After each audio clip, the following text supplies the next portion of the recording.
എറണാകുളം ജില്ലാ ലോട്ടറി ഓഫീസിൽ ലോട്ടറി വിതരണത്തിൽ വൻ ക്രമക്കേട് നടക്കുന്നതായി പരാതി. ജില്ലയിലെ ലോട്ടറി ക്ഷാമം പരിഹരിക്കാൻ അനുവദിച്ച ലോട്ടറി ടിക്കറ്റുകളും ജില്ലാ ലോട്ടറി ഓഫീസർ വൻകിട ഏജന്റുമാർക്ക് മറിച്ചു നൽകുന്നതായാണ് ആക്ഷേപം.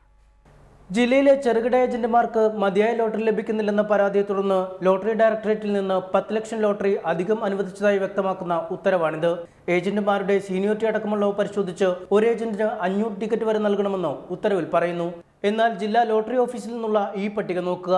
194 ചെറുകിട ഏജന്റുമാർക്ക് ലഭിച്ചിരിക്കുന്നത് 25 മുതൽ 175 വരെ ടിക്കറ്റുകൾ മാത്രം. അവശേഷിക്കുന്ന 100ഓളം വൻകിട ഏജന്റുമാർക്ക് ലഭിച്ചിരിക്കുന്നത് 2000 മുതൽ 32,000 വരെ ടിക്കറ്റുകൾ. അതായത് വൻകിടക്കാർക്ക് ലഭിച്ചത് 89,250 ടിക്കറ്റുകളും ചെറുകിടക്കാർക്ക് ലഭിച്ചത് കേവലം 20,000 ടിക്കറ്റും. വൻതുക കോഴ വാങ്ങി ജില്ലാ ലോട്ടറി ഓഫീസറും ജീവനക്കാരും ചേർന്ന് ടിക്കറ്റുകൾ വൻകിടക്കാർക്ക് മറിച്ചു നൽകുന്നതായാണ് വ്യാപാരികളുടെ പരാതി.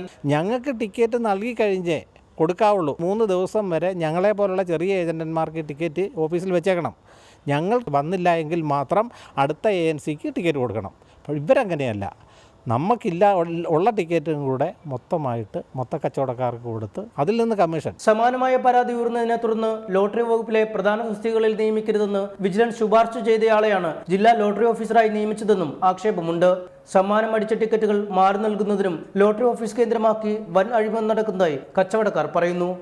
റിപ്പോർട്ടർ, കൊച്ചി.